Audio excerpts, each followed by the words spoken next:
Okay, so a critical decision has to be made. But who should make it? A human, relying on intuition and all that experience? Or an artificial intelligence, running on pure cold data and logic? This is a huge question, right? And the answer, it turns out, isn't really about choosing one over the other. It's about building a much smarter team. Let's break down how that works. Right. So when the stakes are high, who do you really trust? Your gut instinct or a pure, logical algorithm? It feels like it should be a simple choice. But as we're about to see, the real answer, well, it's way more interesting than that. Okay, to make this feel real, just imagine you're a financial analyst, right? And you're working in fraud detection. A system is flagging thousands of potentially bad transactions every single day. The problem? A whopping 90% of them are false positives. I mean, that analyst is just drowning in data. An AI could definitely help, but the real question is, which alerts should the AI handle, and which ones still need that human eye? So how do we figure this out? We can't just guess. We need data. And to really understand that data, we need to visualize it with something called a performance curve.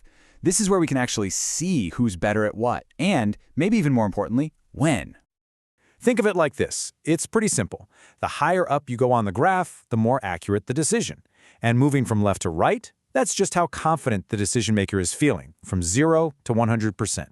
So, a point in the top right, that's high confidence, high accuracy. Bottom left, low confidence, and probably not the right call. Okay, so now let's plot the AI's performance, and this is where it gets really interesting. At the extremes, when it's either super confident a transaction is totally fine or super confident it's fraud, it's incredibly accurate. But look, see that dip right in the middle? That's the zone of uncertainty. That's basically the AI throwing up its hands and saying, you know what, I'm just not sure about this one. And really, this gets to the absolute core of what an AI is good at and what it's not. It is an absolute powerhouse when it's certain, no distractions, super consistent. But when a case is complex or kind of weird and statistically rare, those are the moments when it says, I don't know, and its performance just tanks. All right, but what happens when we drop the human performance curve on top of this? Yeah, it looks totally different, right? It's much flatter. A person might not hit those same crazy peaks of accuracy as a 100% confident AI, but we perform much, much better in that murky middle ground where the AI gets totally stuck. So why is that? Well, it's because we do something an AI just can't do. We bring in outside context. We can do a quick search online or, just turn to a colleague and ask for a second opinion. The AI is stuck with its programming.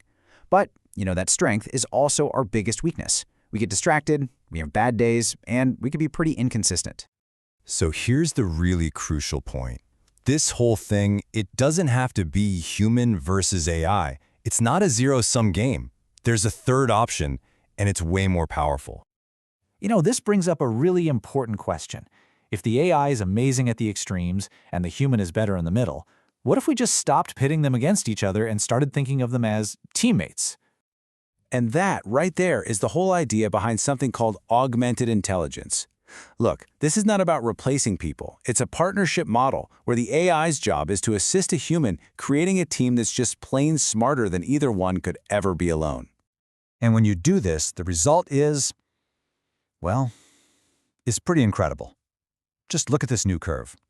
For this huge chunk of decisions in the middle, this new human-AI team just blows the others out of the water. You're getting the best of both worlds. Okay, perfect, right? Solved. Well, not so fast. For this amazing team-up to actually work, we have to deal with one little complication. And that complication? It's us. Yup, the human brain. To make this partnership work, we have to tackle the really messy stuff, like human cognitive bias. We aren't always rational, and the way we get information can totally change how we end up using it. Let me give you an example. Think about two ways you could see an AI's recommendation. With forced display, the AI's suggestion just pops up right away.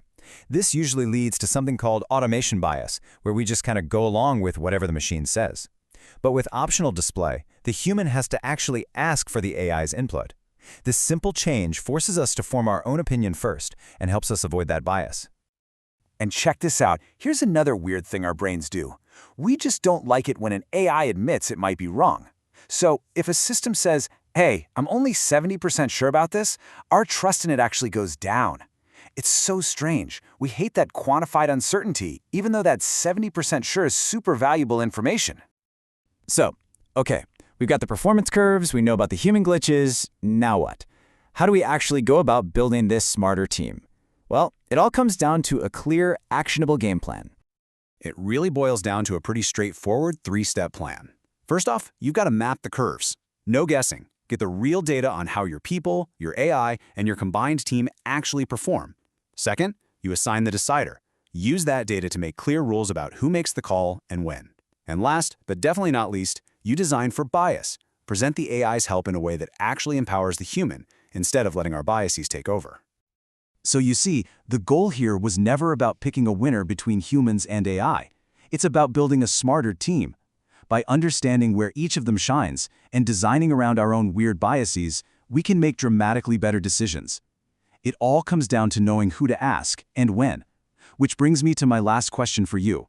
That next big decision you have to make, who are you going to ask?